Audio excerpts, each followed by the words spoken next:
Well, thank you, Gopal. And first of all, I'd like to welcome all the youth delegates from Bangladesh and wish you all a happy stay in Kathmandu. Nepal-Bangladesh relationship from the outset have been really good. People-to-people relationship have been good.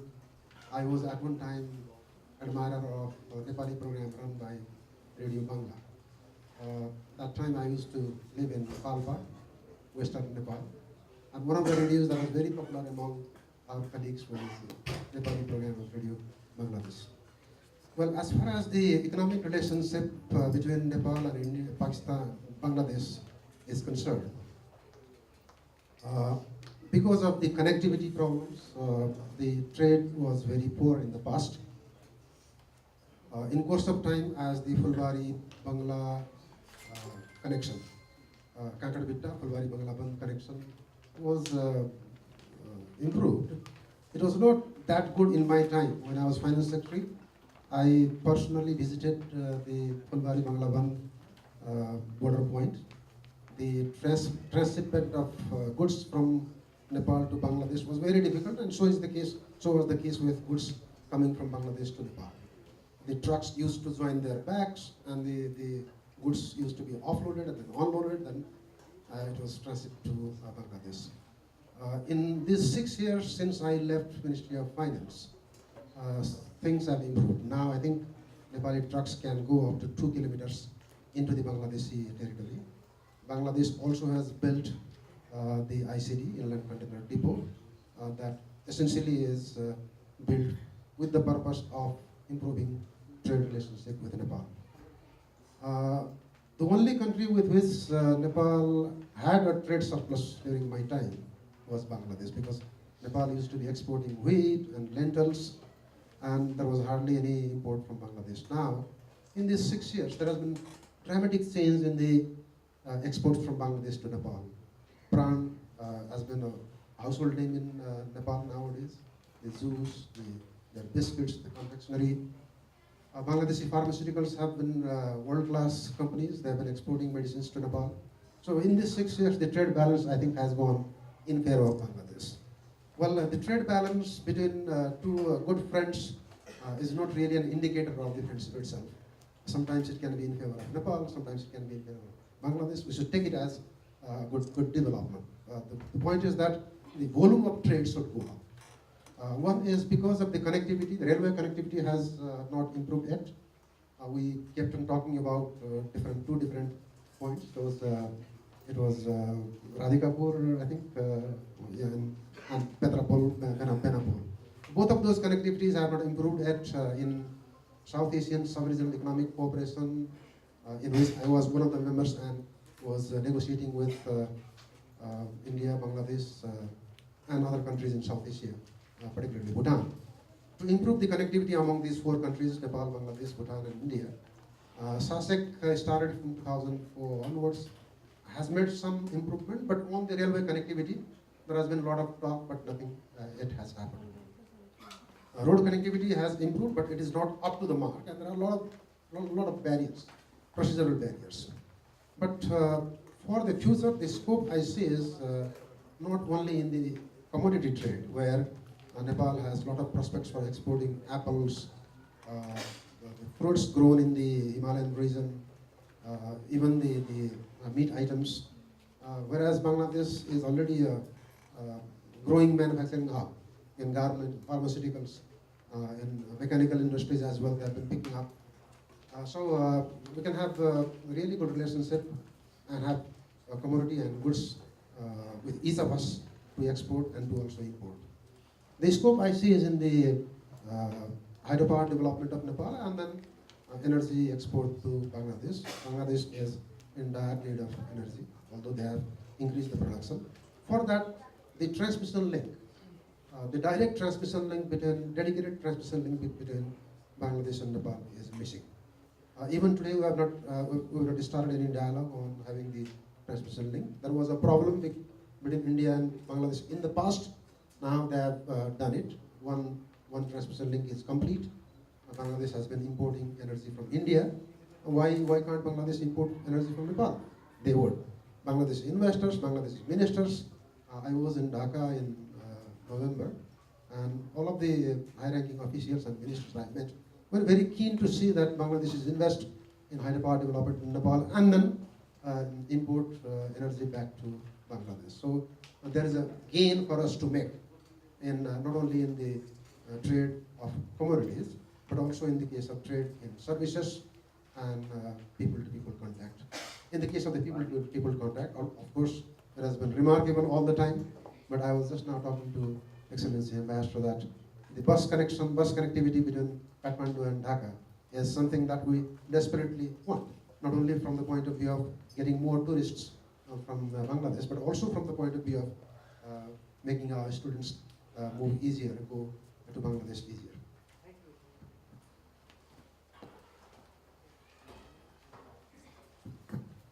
Thank you, Kanal sir, for your brief overview about the relation between the two countries.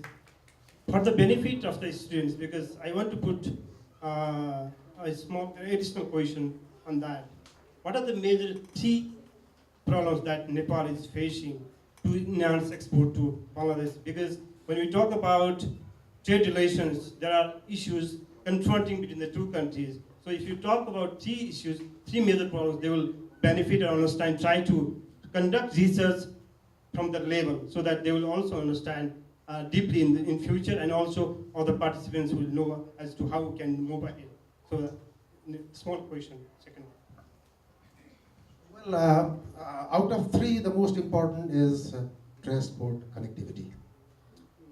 That's very important. Either it is the railway connectivity or the surface transport, trucks and freight carriers. The second is the synchronization and harmonization of the procedural in terms of the clearing of goods, so that goods are not blocked at the border point. We have two borders to pass. One is between India and Nepal, and then second between India and Bangladesh.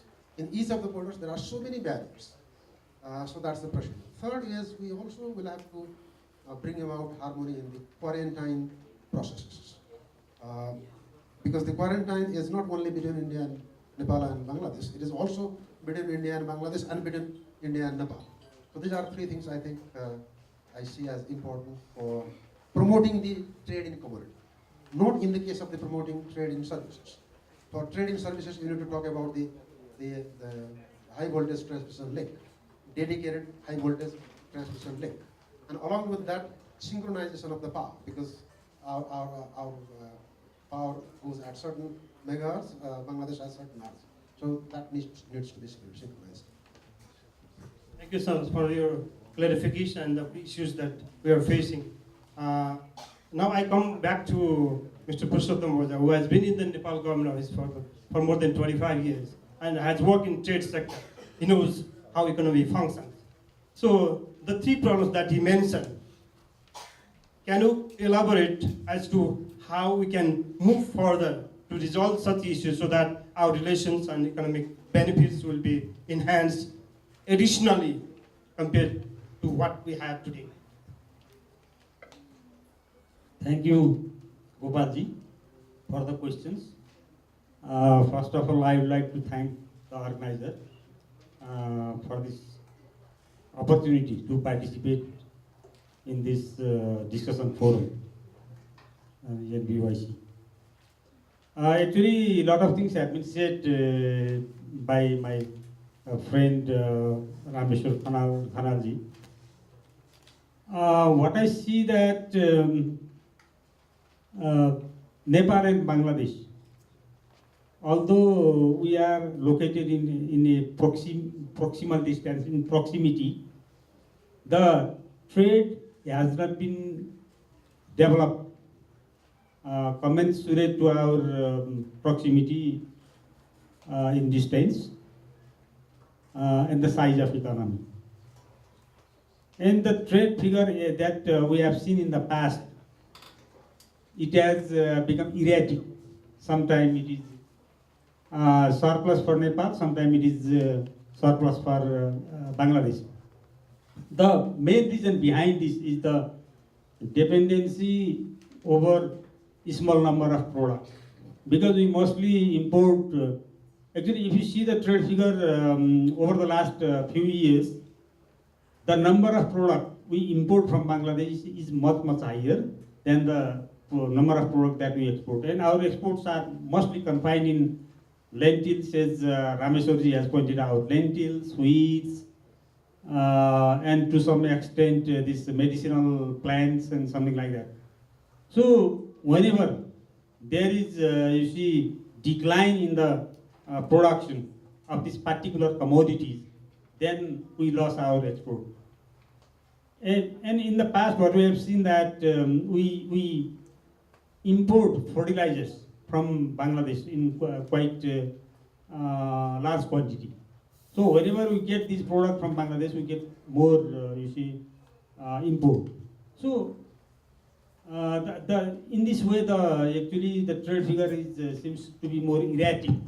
So the first problem is that we have to increase the number of products to be traded between the two, between our two countries. And that is very much important. And there are some inherent issues related with the development of the trade. One is, you see, this presence of this, what we call this non-tariff barrier.